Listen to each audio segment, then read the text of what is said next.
Holy fishing rod. I actually bought an iPhone 11 just for this review video. Oh, you would have loved that, won't you? And then called me a fool. No, I actually bugged someone for the entire day just to make this comparison review video. Cruel me bot. Cruel.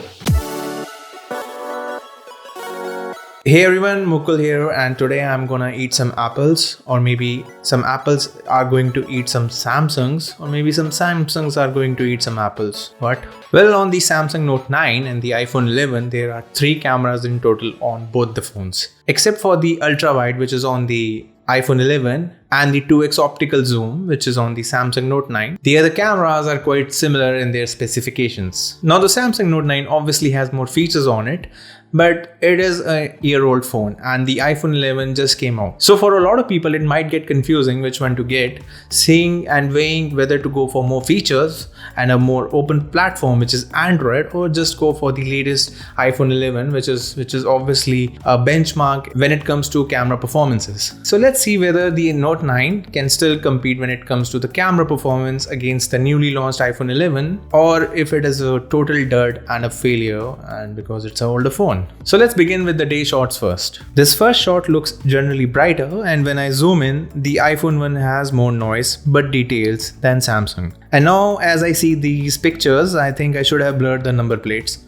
Oops, too late. In this next shot also, the story is kinda same. More apparent details on iPhone till you actually zoom into it. And no, I did not try those fun rides, but I really wanted to. Here I am just showing what the extra lens on both the cameras can do. You can get creative by going ultra wide or get closer to your subject with the Samsung. Both of the phones take panoramas too, but the iPhone 1 was really sharper thanks to its super speedy bionic chip. This macro attempted shot was just a tad more detailed on the iPhone 2. So unless you crop your pictures to a greater extent, you won't find a difference in your pictures. The story is same on these shots too, just a bit more detailed on the iPhone. But do not forget that the Note 9 came a year back.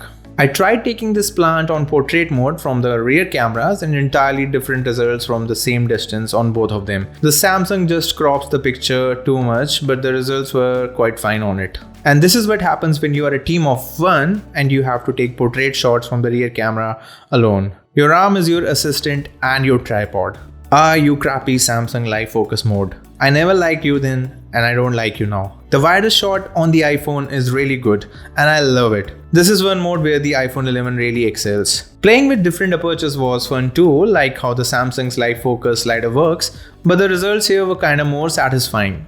But let me show you something. The edge detection was so bad that part of my hair totally merged with the background. I want to clarify that the background was quite far and yet the iPhone 11 failed in taking a clear edge shot and separating them. So don't let anyone fool you when they say that Apple generally takes a lot of time in implementing new features because they try to perfect it a lot and then only release it. Because clearly in this case, the iPhone 11's edge detection kind of worked like how I see them work on $200 US or 12,000, 15,000 Indian rupees phones. So what's the huge difference here? There is none. And also this could have happened because the iPhone 11 doesn't have a depth sensor on the rear camera. But so far I haven't seen a single phone with a depth sensor and it working flawlessly on all the shots. So yeah, that was also pointless. The shots from the front camera were also sharper on the iPhone, but actually too sharp for my taste. Trust me, my skin doesn't look that rough, otherwise I would have killed my city's pollution myself, like how cactuses do. Best analogy ever? Nope. Both cams have normal and a little wider mode on the front cameras. But this is where I have never liked the Note 9. It's crappy portrait mode, aka live focus mode. I have never liked its details or its functioning or its performance or its details. Oh, I think I said that one already. Now let's see some video samples. This is how the video quality is from the rear cameras at full HD 30 FPS. The color science is clearly very different of both the phones. The iPhone's video is clearly sharper and a tad better stabilized. Even the close-up shots were far more detailed. I was really impressed by the iPhone here. Both the phone can actually change their lenses while on the video mode. So on the iPhone 11 you can record on the normal mode and go wide, and on the Samsung Note 9 you can record on the normal mode and just zoom in on the video shot. And this is how the video quality is from the front camera at full HD 30 FPS. I've never liked the front cameras of Samsung phones much, but they do a fine job in videos.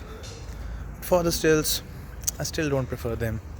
Surprisingly, the front camera's video was a bit more detailed on the Note 9. The iPhone was definitely wider, but happy to see Samsung excelling here, at least when it comes to the front camera videos. So rejoice Samsung people, or Sammy people, or Samyon. Samsung Note 9 takes slow-mo at 240 fps at full HD, and the iPhone 11 takes at the same frame per second at 720p. So yeah, the details on the Samsung are better here. The iPhone 11 has one flaw, and basically I'm an iPhone noob, so maybe I'm wrong here, but whenever you choose the resolution of your cameras in the settings, they will automatically be assigned to both the front and the rear cameras, which is kinda odd, but I think that's how the iOS phones are. When I was indoors, the macro shot had more details on the Samsung Note 9. So for product photography needs, the Samsung is a better choice here. And also, the iPhone 11 was pretty hard to focus on the subject when I was trying these shots. The iPhone doesn't let you select the night mode manually. So this first shot was on standard mode for the Note 9.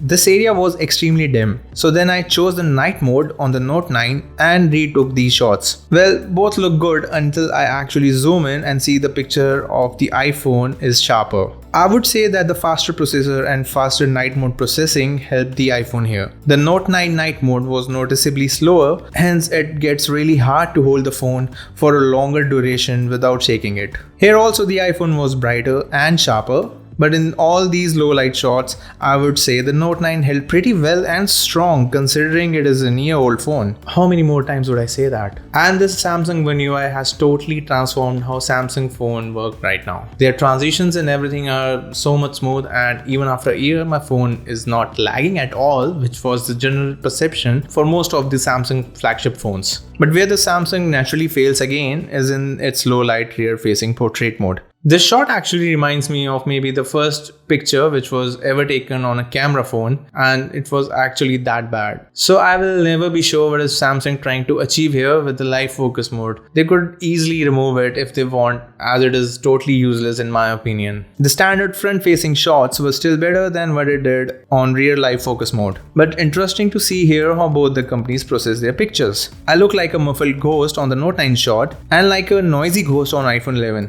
But yeah, definitely a ghost in both the cases. But just maybe a pretty ghost. The Samsung makes it brighter and softer, and Apple tries to retain more details, but with these huge blobs of noise on the picture. Guess those tiny dots are light dots reflected on the face. Wow, I made it sound so technical, so scientist, much wow.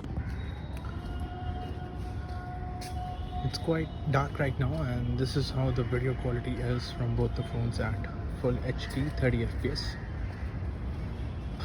I feel the iPhone 11 is still going to be a little bit sharper, but the Note 9 one kind of feels a little brighter right now, but I will need to recheck them on the phone. The night video shot from the rear camera was better on the iPhone, but Samsung wasn't bad too. And I am just saying this because I have a soft corner for Samsung Note 9 as it is a year old. If you say it just one more time, I will beat the hell out of you. Alright. And this is how the video quality is from the front camera at same resolution.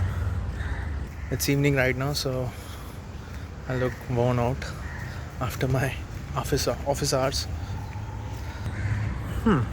Not bad. The iPhone is definitely wider. Definitely way wider actually. But the front facing video was definitely brighter on the iPhone. But I actually expected Samsung to perform really bad seeing how crappy that live focus mode from the rear camera was. But it actually did fine in comparison. The iPhone 11 also has a variety of cool modes too. Samsung has some of them too, but meh, I don't use any of these personally, and I have never seen people use them after their first 100 clicks and then they just never ever try them unless they are super high or something. That was a long ass comparison. So except for the live focus or portrait mode on the Samsung Note 9, which was actually never good on the phone, the Samsung Note 9 held itself pretty good against the iPhone 11. I mean, obviously the iPhone 11 videos and pictures were always a little better than the Samsung Note 9, but I will emphasize on the word little here. So clearly, if you own a Samsung Note 9 or any S9 series phone, the iPhone 11 camera shouldn't entice you at all. And if you are out there to buy a new phone, the Samsung Note 9 features, especially those stylus and an open environment which is Android, should really be of more benefit to you than going for the iPhone 11.